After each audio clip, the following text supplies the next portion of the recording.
Dulu kata ibu, keluarga kami hidup dengan sangat kekurangan. Mata pencarian kakek hanya sebagai petani yang tidak tentu upahnya. Terkadang sekeluarga itu tidak makan karena tidak ada uang untuk membeli beras. Kakekku dikaruniai anak sebanyak 11 orang, 5 laki-laki dan 6 perempuan. Ibuku adalah anak kelima di keluarga ini. Kehidupan ala kadarnya membuat ibu hanya lulus sekolah menengah pertama, dan ijazahnya pun sampai saat ini belum ibu tebus karena tidak ada uang. Selepas ujian nasional kala itu, ibu langsung memutuskan untuk bekerja. Dulu memang persyaratan untuk menjadi buruh pabrik tidak serumit sekarang. Singkat ceritanya, ibu pun masuk dan mulai bekerja di pabrik yang memproduksi kancing untuk celana jeans. Beberapa tahun ibu bekerja. Pamanku, yaitu anak ke-10 di keluarga kami, merengek ingin sekolah sampai SMA. Nenek mengupayakan untuk paman berhenti saja sampai SMP, seperti kakak-kakaknya. Terlebih ada adik yang paling kecil, yang sekarang harus masuk SD. Kamu berhenti saja sekolah sampai SMP. Emak kan tidak punya uang untuk kamu sekolah di kota, kata nenek kala itu. Dulu rumah tempat keluargaku tinggal sangatlah terpencil dan juga sulit untuk diakses kendaraan. Jalanan yang masih tanah merah, terkadang jika hujan, sulit untuk dilalui, bahkan dengan berjalan kaki sekalipun. Tapi mak, Wanto pingin sekolah seperti yang lain, mak, kata pamanku Siswanto kala itu. Emak mengerti, nak, tapi emak sama bapak tidak punya uang untuk itu, kata nenekku. Begini saja, bagaimana kalau nanti setelah bapak ada uangnya, kamu bapak sekolahkan sampai sarjana, kata kakekku saat itu.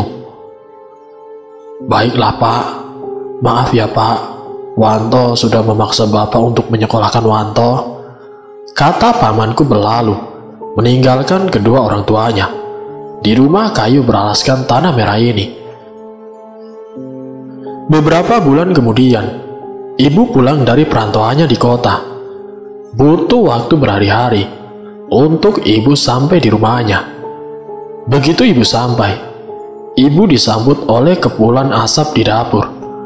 Bukan asap karena kebakaran, tapi itu tandanya nenek sedang memasak. Dulu keluarga ini memasak dengan menggunakan kayu bakar, dan asap itu adalah hasil pembakaran kayu bakar yang nenek kumpulkan dari hutan. Assalamualaikum, mak, suara ibu saat masuk ke rumah yang hampir rubuh ini. Waalaikumsalam. Nih, kamu sudah pulang? Tanya nenek dari dalam dapur. Sudah, mak. Mak masak apa? Tanya ibuku. Ini Mak masak ikan asin kesukaan kamu. Mak tahu kamu akan pulang hari ini, kata nenek menjelaskan. Malam mulai menunjukkan wajahnya. Rumah nenek saat itu tidak ada penerangan selain gemerlap lilin dari cempor yang kakek buat dari kaleng bekas. Semuanya sedang berkumpul di ruangan tanpa sekat yang dialasi tikar anyaman yang sudah mulai koyak. Mbak, Wanto pengen sekolah seperti yang lain, mbak, sampai SMA, kata pamanku pada ibu waktu itu. Jangan mendesak kakakmu, dia juga kan lagi kerja, capek, kata nenek saat itu. Kenapa sih emak tidak bisa nyokolain Wanto seperti orang lain? Mau kerja apa Wanto nantinya kalau hanya lulusan SMP? Apa mak mau Wanto lontang-lantung di jalanan kalau tidak punya pekerjaan yang layak? Pamanku marah dengan sangat meledak-ledak, lalu pergi meninggalkan rumah. Sudahlah mak, maafkan saja si Wanto, emosinya kan belum stabil, kata ibuku pada nenek. Keesokan harinya, ibu masih ada libur beberapa hari ke depan. Pagi-pagi buta, nenek sudah berada di dapur untuk memasak lauk pauk yang akan dijual ke pasar. Kepulan asap yang pekat memenuhi dapur nenek yang sempit, membuat udara semakin pengap. "Nih, Marni," teriak nenek dari arah dapur. "Iya, Mak." Ibu pun kemudian menghampiri si nenek. "Tolong bangunkan adikmu Wanto. Dia belum memberi makan ayam-ayamnya," titah si nenek. Ibu pun kemudian pergi menuju ruangan sempit berdinding koran dengan berita lapuk yang senantiasa melindungi keluarga kecil ini dari terpaan angin dan juga terik matahari. "Wanto," ibu tersentak ketika melihat Paman Wanto tidak ada di tempat tidurnya. Ibu pun kembali menuju dapur untuk memberitahukan hal ini pada nenek. "Mak, Wanto tidak ada di kamarnya, Mak," kata ibu pada nenek. "Mungkin dia sudah ada di kandang ayam nih," ujar nenek. "Mak, anakmu si Wanto kemana? Ayam-ayamnya kok belum diberi makan?" teriak kakek dari arah kandang ayam yang menyatu dengan dinding bagian utara rumah ini. "Emak mengira Wanto sudah ada di kandang, Pak," kata nenek tampak khawatir. "Wanto pergi kemana, Pak?" tanya ibu pada kakek. "Kemana anak itu?" kata kakek kebingungan. Ibu kembali memastikan bahwa Paman Wanto memang tidak ada di kamarnya. Mata ibu meliar ke sekeliling ruangan sempit ini. Di atas bantal lapuk Paman Wanto tergeletak selembar kertas. Tangan ibu meraih kertas itu dan mulai membaca beberapa kalimat yang ada di kertas itu. "Maafkan Wanto. Wanto harus pergi tanpa izin dari emak. Wanto pergi ke kota untuk mencari pekerjaan. Wanto akan pulang setelah Wanto sukses. Wanto akan membahagiakan emak dan juga bapak. Wanto juga akan bikin Mbak Marni bangga dengan Wanto. Maafkan Wanto, Mak, jika Mak khawatir dengan Wanto." Itulah tulisan yang ada di selembar kertas. Kenapa Wanto nekat sekali pergi ke kota tanpa izin dulu sama emak juga bapak? Gerutu ibu dalam hatinya. Ibu kembali menuju nenek dan juga kakek yang sedang terduduk khawatir di atas tikar. "Mak, Pak, ternyata Wanto pergi ke kota," kata ibuku. "Hah? Pergi ke kota? Kenapa?" tanya si kakek. "Di suratnya dia bilang mau nyari kerja, Pak," jawab ibuku. "Nekat sekali dia," kata kakek. "Sudahlah, Pak, ini salah kita juga. Kita tidak bisa membahagiakan anak kita seperti orang lain," kata nenek dengan air mata yang deras mengalir. "Bukan kita yang salah, Mak. Dianya saja yang terlalu menatap ke atas, bermimpi bisa menggapai langit, sampai-sampai dia lupa kakinya masih di bumi," kata si kakek. Tepat hari ini, Paman Wanto sudah 9 tahun meninggalkan rumah ini. Di kota, Paman Wanto bekerja sebagai buruh angkut barang di pasar. Keringat yang membasahi kaos oblong bututnya sama sekali tidak membuatnya lelah. Saat itu yang dia ingat hanya uang, uang dan uang. "Aku harus kaya, supaya emak dan bapak tidak lagi menjadi bahan cacian tetangga," kata paman dalam benaknya. Memang sedari dulu, kakek dan nenek selalu menjadi bahan cacian tetangga, karena selalu terlilit hutang untuk memenuhi kebutuhan sehari-harinya. Hutang kakek dan nenek yang terus membludak membuat tetangga semakin mencaci dan memusuhi kakek dan nenek. Jam menunjukkan pukul 12 siang. Paman beristirahat di tengah-tengah kelelahannya, memikul beberapa barang bawaan pembeli yang ada di pasar itu, dan juga barang bawaan pengepul yang akan memasarkan barang bawaannya di pasar. Tangannya yang sudah mulai gemetar karena tidak kuat menahan beban yang setiap harinya harus dibawa terus dikipas-kipas, berharap kesejukan hadir mengelap keringat yang membuat tubuhnya basah. "Toh, kelihatannya kamu capek sekali," kata salah satu temannya yang bernama si Karman. "Iya Man, saya memang capek sekali. Tangan sudah gemetar dari tadi pagi," kata paman menjelaskan. "Kita bekerja dari pagi sampai larut malam, tapi kebutuhan tidak ada yang terpenuhi secara layak. Aku merasa semua yang saya lakukan untuk memenuhi itu semua hanya sia-sia," kata Pak Karman. "Aku juga merasa sama Man. Terkadang pengen sekali ngeluh sama keadaan, tapi siapa yang mau dengar," kata Paman Wanto. "Setelah kerja, kamu mau apa toh?" tanya Pak Karman saat itu. "Aku sudah bertekad untuk tidak berhenti bekerja, Man. Aku pengen kaya, tapi sampai segininya buat itu. Sampai-sampai lupa makan, lupa waktu, lupa main. Dulu lupa makan karena main, sekarang lupa main buat nyari makan," kata Paman Wanto. "Aku punya teman toh, namanya Bastaman. Dulu dia jauh lebih miskin dari kita, tapi sekarang dia punya segalanya yang dia mau. Dia kaya raya toh. Aku iri sama dia," kata Pak Karman saat itu. "Pasti dia bekerja keras ya?" tanya Paman Wanto menerka. "Iya, dia memang bekerja keras, sekaligus nekat juga." "Hah? Nekat? Nekat kenapa? Korupsi?" ujar Paman Wanto. "Bukan toh, dia itu kaya lewat jalan pintas." "Jalan pintas? Apa itu?" tanya Paman Wanto penasaran. "Ya, dia itu nyekik untuk kekayaannya," jawab Pak Karman.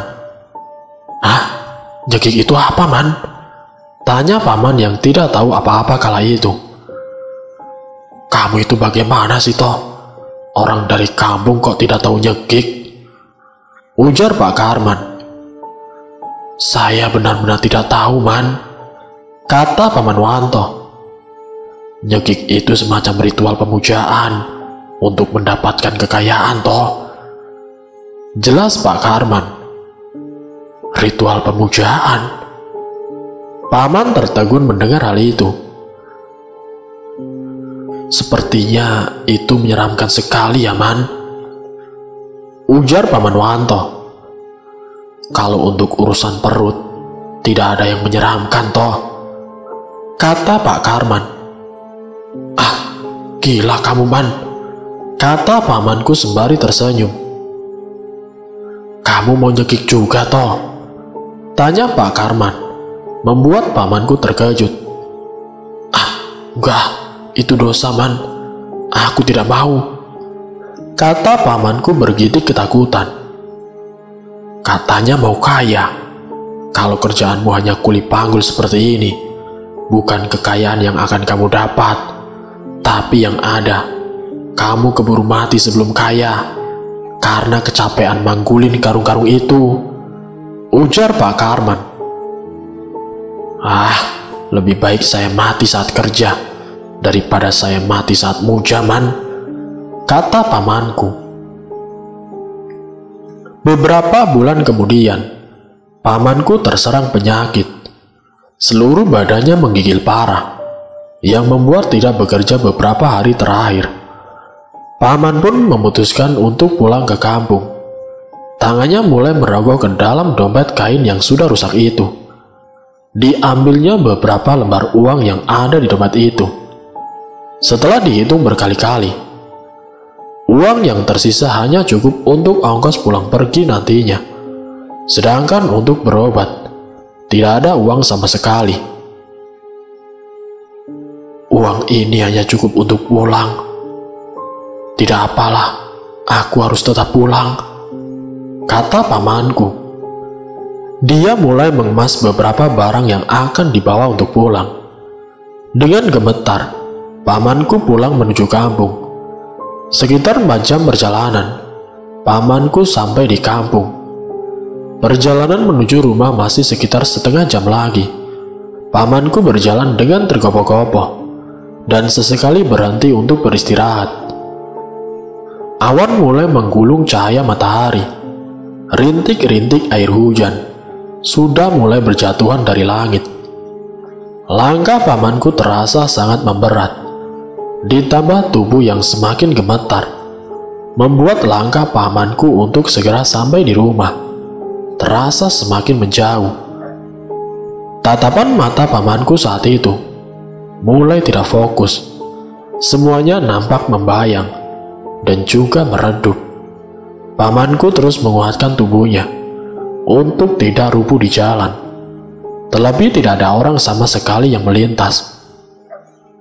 Di seantero jalan hanya ada ilalang yang tinggi, melebihi tubuh pamanku, dan juga hamparan tanah merah yang bergelombang, dan terdapat jejak-jejak kaki, bekas orang-orang yang lalu lalang untuk melewatinya setiap hari. Kuatkan saya ya Allah, tolong bantu saya untuk sampai di rumah dengan selamat. Lirih pamanku nyaris tidak bersuara. Namun tiba-tiba, brak! Paman Wanto kehilangan kesadarannya karena kelelahan. Untunglah ada beberapa orang petani yang menemukan Paman Wanto dan mengantarkannya ke rumah kakek dan nenek. Assalamualaikum, Mak, Pak, teriak para petani yang membawa tubuh Paman Wanto. Wah, Wanto, teriak nenek yang khawatir akan keadaan anak yang 9 tahun tidak dia temui. Ada apa dengan Wanto? Kenapa dia seperti ini? Tanya nenekku setelah Paman Wanto dibaringkan di tempat tidurnya. Kami menemukan Wanto sudah seperti ini di jalan, Mak, kata salah satu petani itu. Ada apa dengan kamu, Wanto? Nenek tidak henti-hentinya menangisi keadaan Paman Wanto. Krek. Kakek datang dari sawah, kemudian membuka pintu. Kakek tersentak melihat nenek yang menangis di depan tubuh seseorang. Ada apa, Mah? Tanya kakek terkejut. Ini, Pak, Wanto, dia seperti ini, kata nenek terus mengusap-ngusap kepala Paman Wanto yang saat itu belum siuman juga. Panggilkan mantri saja, Mak, jangan panik, usul si kakek. Iya, Pak, tolong cepat panggilkan mantri, Pak, pinta nenekku.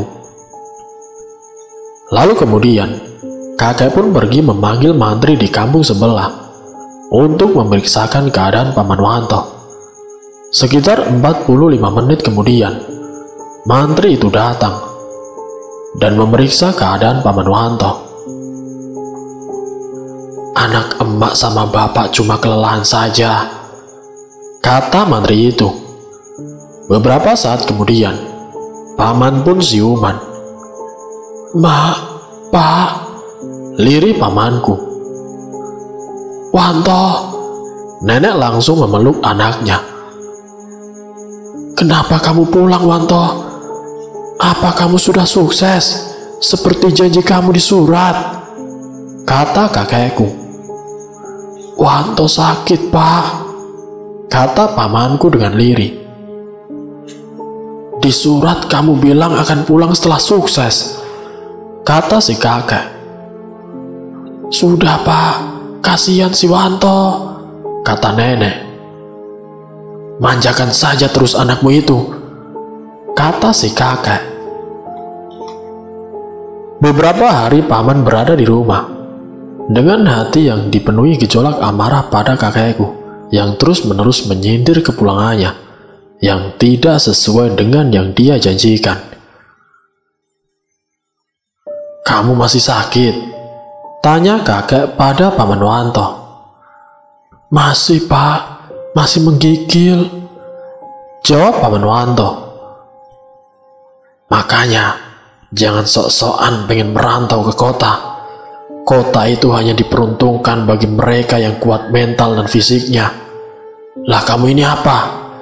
Mental tahu saja sok nekat pergi ke kota. Ya ini balasannya. Masih muda sudah sakit-sakitan," kata kakek membuat hati Paman Wanto merasa tersakiti. "Wanto berjuang mengadu nasib di kota. Itu buat emak sama bapak juga. Wanto itu kerja di sana, Pak. Jadi apapun. Demi siapa? Demi bapak juga emak.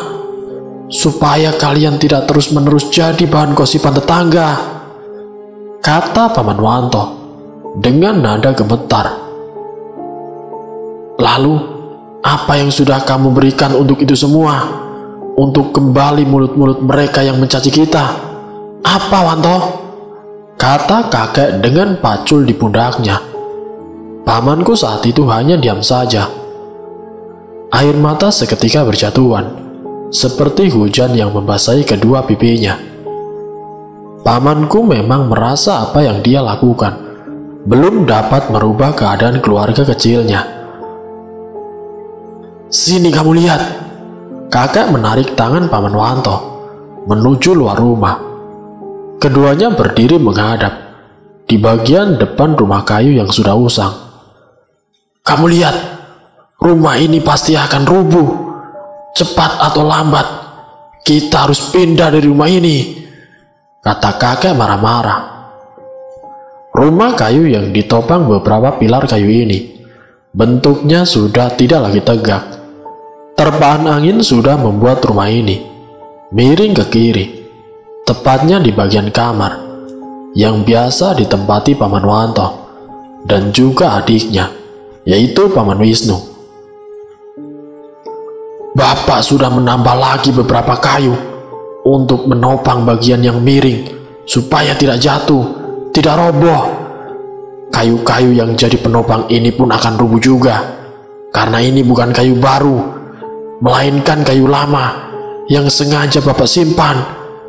Karena Bapak tahu, Bapak tidak akan sanggup untuk memperbaiki rumah ini, dan hanya sanggup untuk menopang rumah ini dengan kayu-kayu yang Bapak siapkan," kata kakek sambil menunjukkan kayu-kayu yang sudah usang. "Maafkan Wanto, Pak. Maafkan Wanto. Wanto tidak bisa seperti kakak-kakak Wanto yang lain yang bisa sukses di kota," kata Paman Wanto. "Bapak tidak mau kamu seperti kakak-kakakmu. Sekarang kamu lihat, apa kakak-kakakmu yang sukses itu pulang untuk menemui Bapak? Tidak, Wanto. Bapak keras padamu itu supaya kamu berpikir untuk bisa hidup dan berdiri di kakimu sendiri. Kamu akan punya keluarga, Wanto. Punya istri, punya anak.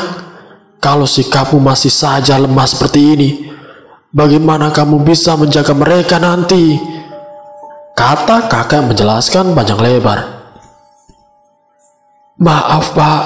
Wanto janji pada Bapak, Wanto akan sukses dengan cara apapun," kata pamanku kemudian.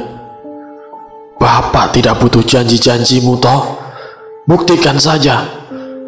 Beli semua mulut orang-orang yang mencacimu selama ini dengan kesuksesanmu," kata kakek berlalu, meninggalkan paman yang masih terpaku pada istana kayunya yang sudah tidak tegak lagi.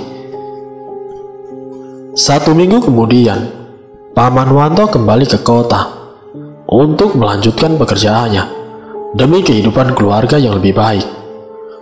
Bus yang ditumpangi Paman Wanto melaju menyibak di jalanan. Suasana tahun yang masih asri membuat Paman Wanto tertidur dengan pulas di dalam bus. Tidurnya yang lelap sekitar 40 menit, terhenti saat seorang menyenggol bahunya. "Astagfirullahaladzim," kata Paman Wanto terkejut. "Aduh, maaf mas, saya tidak sengaja," kata seseorang berpakaian rapi dengan tas selendang yang nampak sangat gagah. "Tidak apa-apa mas, saya hanya kaget saja," ujar Paman Wanto. Tiba-tiba laju bus yang Paman Wanto tumpangi terhenti pada sebuah jalan yang nampak sepi dari lalu lalang lalu lintas. "Kenapa, Pir? Kok berhenti?" tanya seorang penumpang pada sopir yang nampak kebingungan. "Bensinnya habis, mas," kata sopir itu. "Bagaimana sih, Pir? Masa sampai tidak terkontrol begitu?" sahut yang lain. "Maklum pak, bu, mobil ini kan sudah tidak bagus lagi, jadi sudah ada beberapa bagian mobil yang rusak," kata sopir itu. Semuanya terdiam. Keheningan menyeruak di sekeliling bus itu. Tidak ada yang bisa berbuat banyak. Sopir menelpon kawannya untuk segera membelikan bensin untuk bus yang dia kendarai. "Gimana, Pir? Sudah ada?" tanya laki-laki yang menyenggol pamanku. "Sekitar 3 jam lagi, pak," jawab sopir itu. "Hah? 3 jam lagi? Lama sekali." "Ya mau bagaimana lagi mas, jalan ini kan di tengah-tengah hutan." "Mas ada keperluan yang mendesak?" tanya laki-laki yang menyenggol pamanku.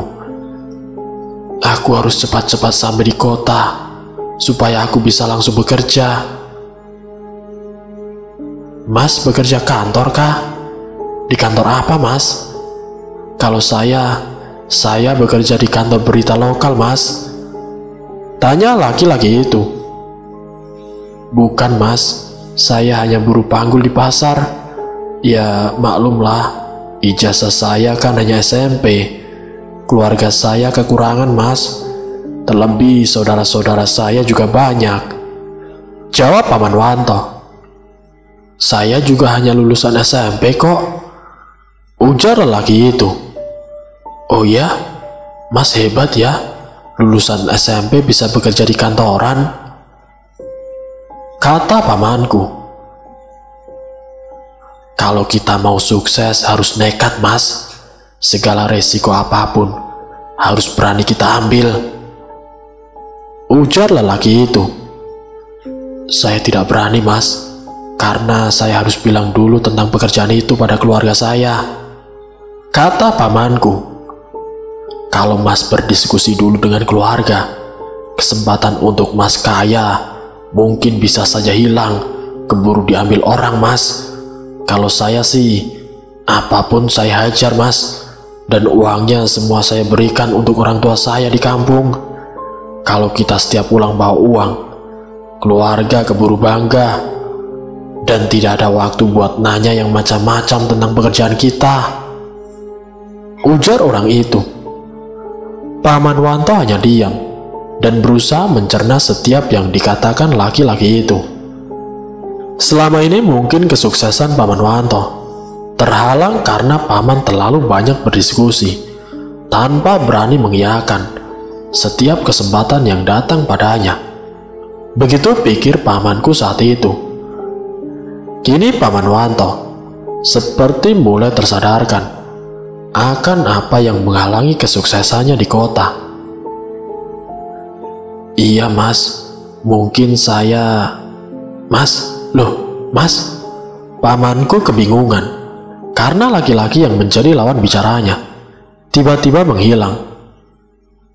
"Nyari siapa mas?" tanya laki-laki yang duduk di belakang kursi pamanku. "Orang yang tadi di sini di mana ya mas?" "Mas lihat," pamanku balik bertanya. "Dia pergi naik mobil tadi, tuh mobilnya." Laki-laki itu menunjukkan sebuah mobil merah yang melaju menuju arah kota. Pamanku hanya diam. Rasa ingin lepas dari saran keluarga tiba-tiba muncul di benaknya. Tidak ada salahnya aku berani nekat demi uang. Halal atau haram pun akan kujalani selama itu bisa membuat perut seluruh keluargaku kenyang, pikir pamanku saat itu. Sesampainya di kota, "Man, kalau kita ikutin jejak teman kamu yang kamu ceritakan waktu dulu saja bagaimana, Man?" kata Paman Wanto. "Siapa? Bastaman?" "Kamu yang benar saja toh," kata Pak Karman. "Saya ingin membuat emak dan bapak saya kagum, Man. Saya capek kalau harus terus-menerus miskin seperti ini," kata pamanku. Kebenaran dan juga ketaatan paman pada Allah Subhanahu wa Ta'ala sekarang sudah tidak ada lagi. Kebutuhan yang terus mendesak serta keuangan yang terus menipis membuat setitik cahaya yang selalu dia bawa dalam hatinya meredup seketika. Keesokan harinya, Pak Karman dan Paman Wanto pergi menuju rumah teman Pak Karman yang pernah Pak Karman ceritakan kesuksesannya pada Paman Wanto. "Ini rumah temanku toh," kata Pak Karman ketika keduanya sampai di sebuah rumah mewah dengan beberapa mobil bercecer rapi di garasi rumah itu. "Wah, rumahnya besar sekali, Man," kata pamanku mengungkapkan kekagumannya. "Ini baru depannya saja toh. Ayo kita masuk saja," kata Pak Karman mengajak pamanku masuk ke rumah itu. Sesampainya mereka di depan pintu, lalu Pak Karman membunyikan bel pintu. Beberapa saat kemudian, datanglah seorang wanita dengan baju daster yang menjuntai sampai kaki wanita itu tidak terlihat.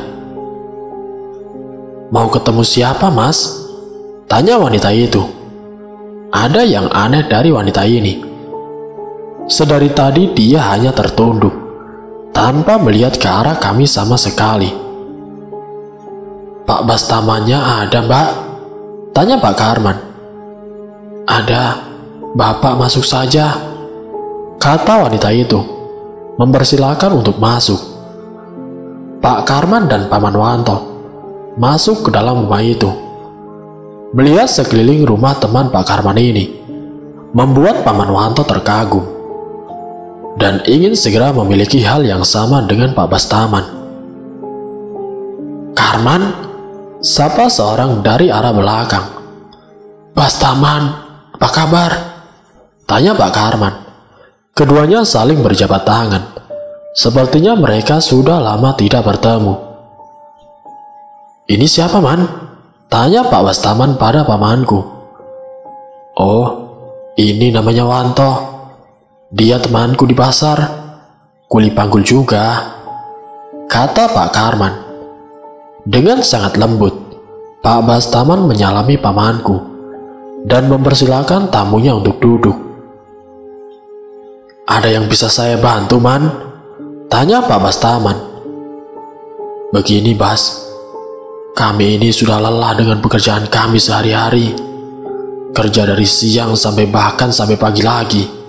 Tapi tidak ada kebutuhan kami yang terpenuhi secara benar," kata Pak Karman. "Lalu, apa yang bisa saya lakukan untuk membantu kalian?" ujar Pak Bastaman. "Kami ingin seperti kamu, Bas. Apa kamu bisa bantu kami?" tanya Pak Karman. "Tentu, Man, tapi ada banyak resiko yang harus diterima," jawab Pak Bastaman. "Tidak apa, Bas. Kami sudah memperhitungkan itu semua. Selama kami bisa sukses seperti Bapak, itu tidak apa-apa," imbu Paman Wanto. "Jangan panggil saya Bapak, panggil saja Abbas. Sama seperti Karman memanggil saya," kata Pak Bastaman sembari tersenyum. Di tengah-tengah perbincangan, datanglah wanita dengan membawakan 3 gelas air minum. Silahkan diminum, Pak, Mas. Dari ujung ekor mata, pamanku melihat sebagian wajah wanita itu hilang dan membuat pamanku bergidik ketakutan. Rencananya hari ini, Paman dan Pak Karman akan dibawa menuju sebuah tempat yang dituju oleh Pak Bastaman. Selepas pertemuan singkat beberapa waktu lalu, pamanku masih terus memikirkan wanita yang menjadi asisten di rumah Pak Bastaman. Saya akan mengajak kalian berdua menuju rumah Mbah Sahal. Dia itu penjaga gunung. Nanti ikuti saja apa yang diperintahkan oleh Mbah Sahal, ujar Pak Bastaman menjelaskan. Perjalanan yang ditempuh sangatlah lumayan jauh, menyusuri rimbun pepohonan dan juga memasuki hutan yang sangat gelap. Di tengah-tengah kelelahan yang mendera, langkah mereka terhenti ketika Pak Bastaman menunjukkan sebuah gubuk di tengah hutan itu dan mengatakan bahwa itu adalah rumah Mbah Sahal. Rumah itu sangat kumuh dan seperti tidak berpenghuni. Itu rumahnya, tunjuk Pak Bastaman. Rumah itu? Tanya pamanku dengan sangat ketakutan. Iya, itu rumahnya, kata Pak Bastaman. Ketiganya pergi menuju gubuk itu. Mungkin karena keyakinan paman akan kekayaan yang bisa dia dapatkan di sini, itu tidak sekuat Pak Karman. Paman Wanto merasa jalan yang mereka tempuh untuk sampai di gubuk itu terasa sangat jauh dan melelahkan. Kenapa rumahnya semakin menjauh, Man? Tanya pamanku dengan keringat yang membasahi hampir seluruh badannya. Perasaan kamu saja kali toh. Ayolah, kuatkan lagi keinginanmu, kata Pak Karman. Perjalanan yang melelahkan itu berakhir di muka gubuk yang hampir tumbang itu. Permisi, kata Pak Bastaman sembari mengetuk pintu yang terbuat dari potongan bambu kuning itu. Pintu terbuka, tapi tidak ada orang yang muncul dari balik pintu itu. Lalu ketiganya masuk ke dalam gubuk itu. Dan ketika semuanya sudah masuk, keanehan kembali terjadi. Tiba-tiba secara otomatis, pintu yang terbuka dengan lebar kembali tertutup dengan sangat keras. Paman Wanto dan Pak Karman sedikit terentak karena semua keanehan yang ada di gubuk tua itu. Pintu tertutup, tidak ada cahaya sedikit pun yang masuk melalui celah-celah bilik yang menutupi seluruh bagian gubuk tua ini. Mbah, ini saya, Mbah, kata Pak Bastaman, tampak sudah akrab dengan sang pemilik gubuk ini. Mari duduk. Tiba-tiba seseorang berbicara di belakang pamanku. Sontak paman sangat kaget. Karena sedari tadi, tidak ada orang yang berdiri atau apapun di belakang tubuhnya. Dari balik badannya, nampak seorang kakek tua dengan janggut putih panjang dan hampir menyentuh bagian dadanya. Pakaian serba putih dengan ikat kepala bermotif singa semakin menambah kesangaran pria tua ini. Ayo, silahkan duduk, kata Mbah Sahal. Ketiganya duduk di depan sebuah meja yang ditutupi kain merah dan terdapat beberapa piring yang terbuat dari tanah liat dan juga sebuah teko, juga beberapa gelas yang terbuat dari tanah liat juga. Pak Bastaman mulai menjelaskan maksud dan tujuan kami datang ke gubuknya. Namun belum selesai Pak Bastaman bercerita, tiba-tiba Mbah Sahal memotong pembicaraan Pak Bastaman dan berkata bahwa dia sudah memahami apa yang ketiganya mau. Rupanya kalian datang dengan keluhan yang sama. Kalian ingin apa setelah kalian mendapatkan apa yang kalian mau? Tanya Mbah Sahal. mulai menuangkan air pada gelas tanah liatnya. "Kalau saya, Mbah, saya mau bantu orang yang tidak mampu, Mbah," kata Pak Karman. Tiba-tiba senyum sinis mengembang dari bibir Mbah Sahal. Ketiganya mempertanyakan arti dari senyum yang Mbah Sahal sajikan hari ini. "Semua orang yang datang ke sini berkata sama, ingin membantu yang susah. Tapi, apa itu bisa dibuktikan setelah mereka kaya? Tidak ada. Manusia memang munafik," kata Mbah Sahal. "Kenapa kalian tidak bilang saja kalau kalian ingin kaya karena kalian tidak mau usaha?" tambah Mbah Sahal. "Bukan tidak mau usaha, Mbah. Gaji kami dari buruh panggul tidak seberapa, tidak sebanding dengan keperluan yang semakin mahal," kata Paman Wanto. "Dasar manusia, bisanya hanya mengeluh saja," timpal Mbah Sahal. Suasana mendadak menjadi hening. Tiba-tiba entah dari arah mana datang suara auman harimau. Pamanku dan juga Pak Karman ketakutan mendengar suara itu. Tapi Pak Bastaman tampak sudah sangat akrab dengan suara itu, karena tidak ada guratan rasa takut yang terlukis di wajahnya. "Astagfirullahaladzim," pamanku sangat terkejut. "Tenang saja, dia peliharaan saya, namanya si Welang. Mungkin dia mengaum karena menyadari kehadiran kalian." "Suaranya begitu dekat, Mbah. Apa benar dia tidak apa-apa?" tanya pamanku ketakutan. "Itu kan hanya suaranya saja. Dia tinggal jauh di dalam hutan sana," kata Mbah Sahal menjelaskan. Kemudian laki-laki tua ini bangkit dari duduk bersilanya dan mengisyaratkan agar mereka semua mengikuti langkahnya. Semuanya berjalan menyusuri lebatnya hutan dengan pepohonan yang rimbun. Juga suara-suara binatang yang terus terdengar, seperti ikut menghantar semuanya ke tempat yang akan Mbah Sahal tunjukkan. Hari mulai malam, tapi perjalanan masih belum juga sampai di tempat yang dimaksud. Keringat mulai membasahi baju dan juga membuat tubuh pamanku lengket dengan keringat. Perjalanan panjang itu terhenti di sebuah goa dengan beberapa batu yang berjajar seperti kursi pada saman batu. Di atas batu itu terdapat beberapa orang yang sedang duduk bersila dengan tanpa sehelai kain pun. Mata mereka tertutup dengan sangat rapat. Mereka nampak nyaman dengan keadaan itu. Padahal udara di hutan ini sangat dingin sekali.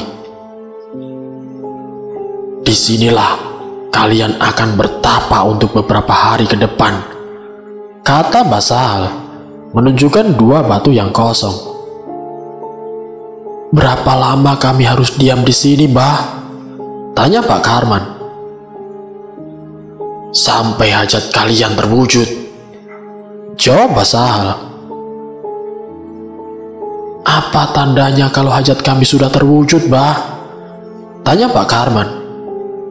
"Akan datang pada kalian seseorang yang mau membagi hartanya untuk kejayaan. Segeralah kalian ikut bersemedi dengan mereka.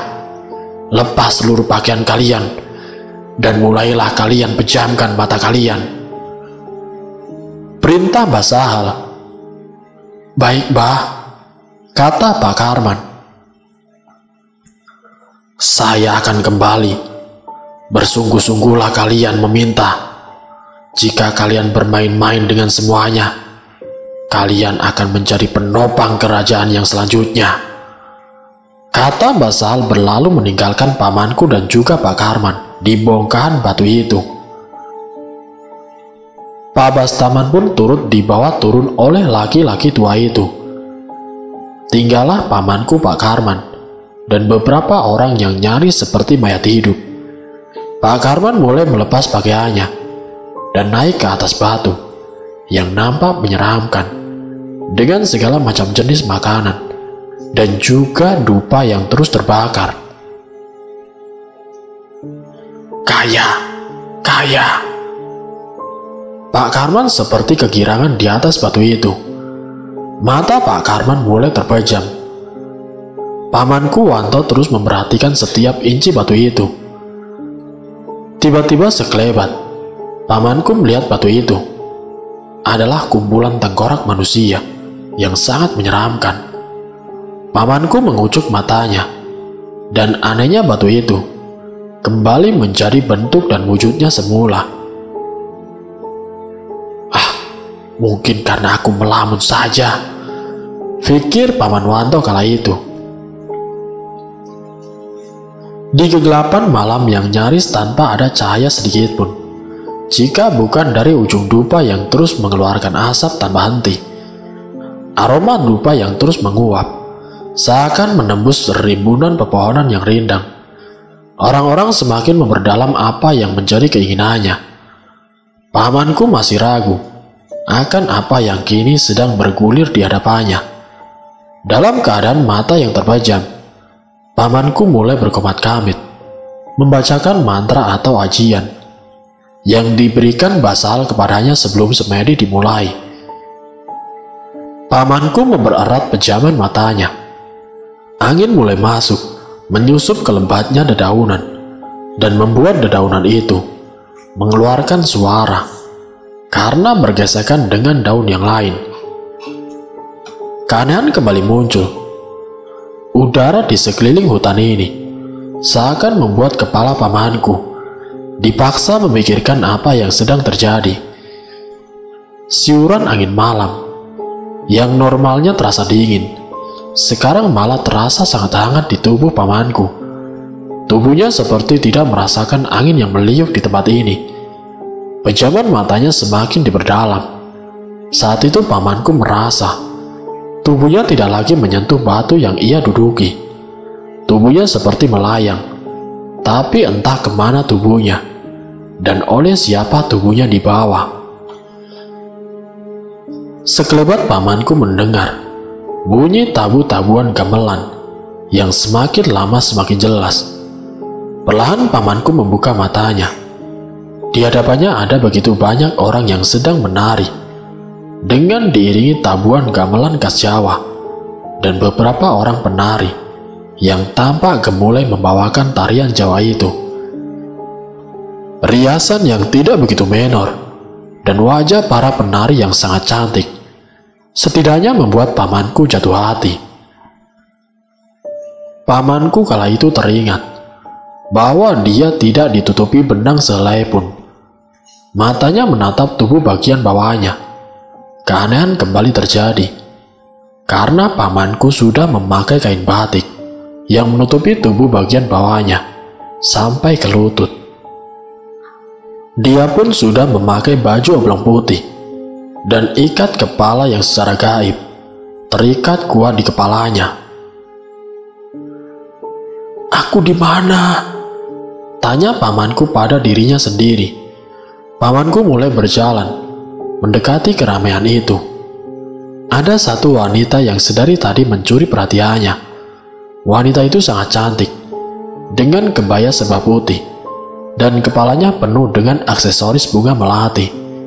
Dan dia tampak seperti pengantin Jawa yang menawan. Kulit yang berwarna putih bersih, serta riasan wajah yang natural, membuat dirinya cantik alami. "Beri jalan untuk dia," kata wanita itu, menunjuk ke arah pamanku. Pamanku tersentak melihat wanita itu, yang mempersilahkan dirinya untuk mendekat. Kerumunan orang itu pun bergeser, memberikan pamanku jalan yang lebar untuk mendekat ke arah wanita pengantin itu. "Selamat datang, Wanto," sapa wanita itu. Pamanku terkejut mendengar dia tahu namanya, padahal mereka belum pernah bertemu sebelumnya. "Kok Anda tahu nama saya?" tanya pamanku keheranan. "Iya, Wanto, aku sudah lama menanti kamu di gubuk ini," tambah wanita itu Apa ini rumahmu?" tanya Paman Wanto. "Ini hanya pekarangannya saja. Apa kamu sudi untuk bertamu ke kubuku, Wanto?" tanya wanita itu lagi. Keinginan pamanku untuk memiliki wanita itu menemui titik terang. Pamanku seakan dibutahkan oleh kecantikan wanita yang sedang duduk di sebuah kursi kayu dengan dua orang wanita di sisi kanan dan sisi kirinya. "Apa kamu bersedia berkunjung ke kubuku, Wanto?" ajak wanita itu lagi. Baiklah," kata pamanku tanpa kompromi. "Antarkan dia ke kubuku," seru wanita itu pada beberapa orang yang berkumpul di tempat ini. Wanita itu berjalan menjauhi pamanku, yang hanya sanggup berdiri kaku, mengagumi kecantikan wanita yang baru saja ditemuinya. "Mari," tiba-tiba seseorang membuyarkan lamunannya. Pamanku membalikan badannya menuju suara itu. Di belakangnya ada seorang pemuda kurus kering, berdiri dan memegangi tali yang diikatkan pada sebuah kuda, tinggi berwarna putih. "Naiklah Tuan," kata laki-laki itu, meminta paman dengan halus. Dengan masih sangat terheran, pamanku naik ke punggung kuda itu. Laki-laki itu menuntun kuda dengan suara gemerencing di arah kakinya. Ketika pamanku melihat ke arah laki-laki itu, tepat di kedua kakinya terdapat lilitan rantai yang sangat besar. Karena ikatan itu, laki-laki ini mengeluarkan darah dan juga bernanah. Kembali, pamanku bergidik ketakutan.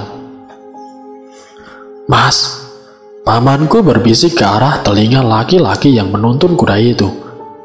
Laki-laki itu pun menoleh. Wajahnya pucat pasi. Pakaian yang dipakai tidak sepantasnya dipakai di acara seperti ini. Laki-laki itu hanya memakai celana pendek, seperti popok bayi, dan memiliki tali yang disilangkan ke pundak kirinya, dan kembali terlihat di pinggang laki-laki itu. "Kaki Mas kenapa dirantai, Mas?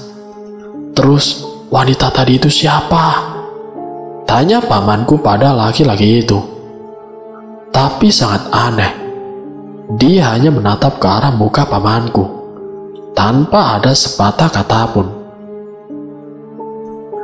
"Selamat datang di kubuku, Wanto," suara wanita tadi membuat langkah kuda yang dinaiki pamanku berhenti seketika. Pamanku menatap ke arah depan dan melihat sebuah pintu kayu seperti pintu zaman dulu, dengan beberapa anak tangga di depan pintu itu.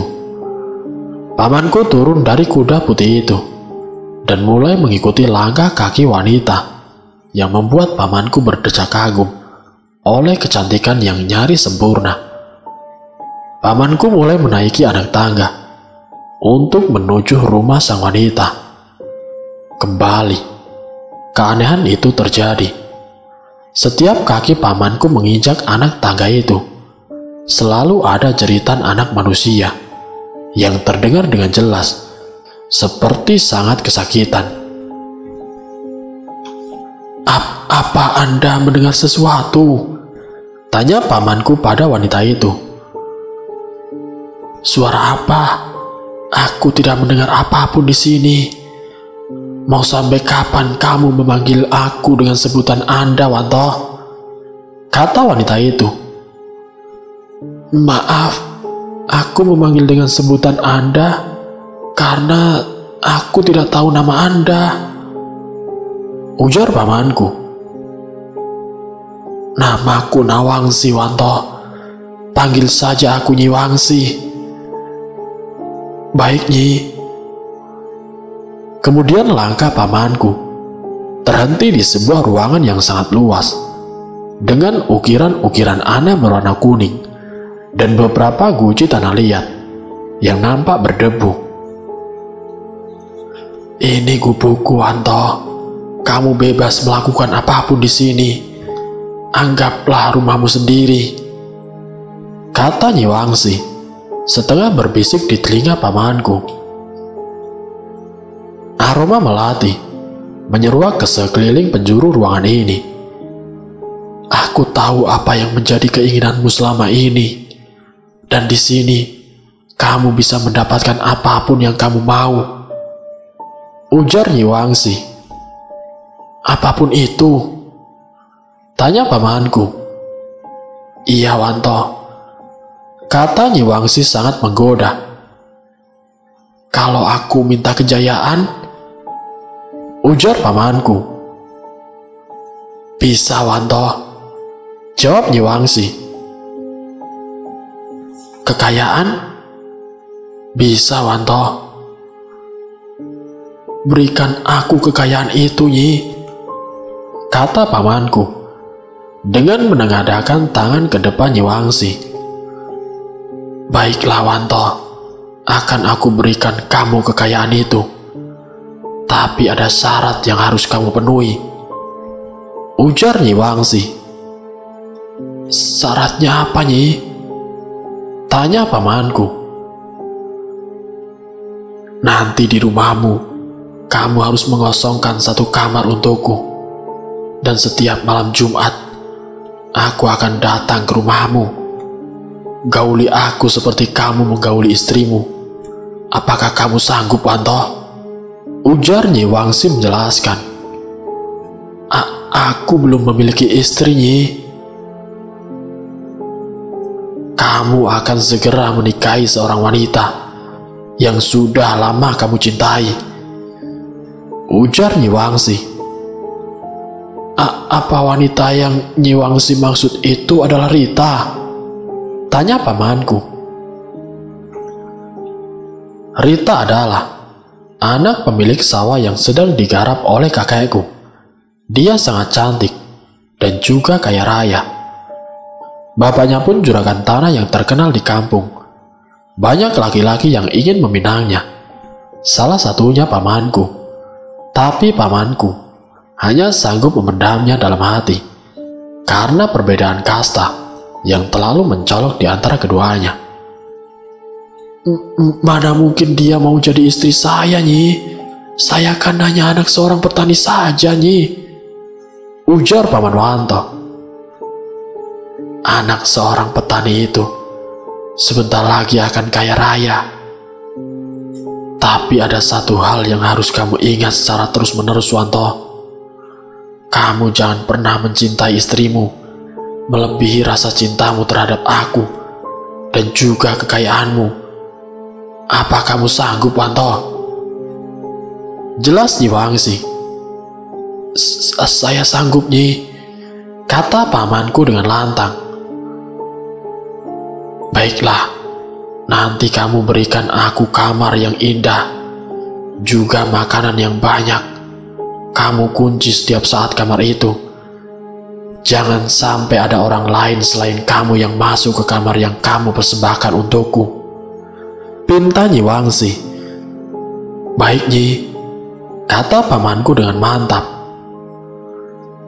Tiba-tiba datanglah beberapa wanita dengan pakaian seperti pelayan kerajaan, membawakan baju pengantin laki-laki khas Jawa dan memakaikannya di tubuh pamanku. Setelah pakaian itu dikenakan pamanku, datang pula seorang laki-laki tua dengan jubah putih dan membawa beberapa kunci di tangannya. Langkahnya mendekat ke arah pamanku dan Nyi Wangsi. Laki-laki itu menumpahkan seluruh isi kunci yang ternyata adalah air kembang. Setelah dia menumpahkan air kembang itu, tanpa pamit dia kembali meninggalkan ruangan ini, dan tinggal pamanku dan juga Nyi Wangsi. Mulai sekarang, aku adalah istrimu, dan kamu adalah suamiku, Wanto. Berikan aku malam pertamaku, suamiku, kata Nyi Wangsi. Aku mencintaimu, Nyi Wangsi, lirik pamanku di telinga istri silumannya.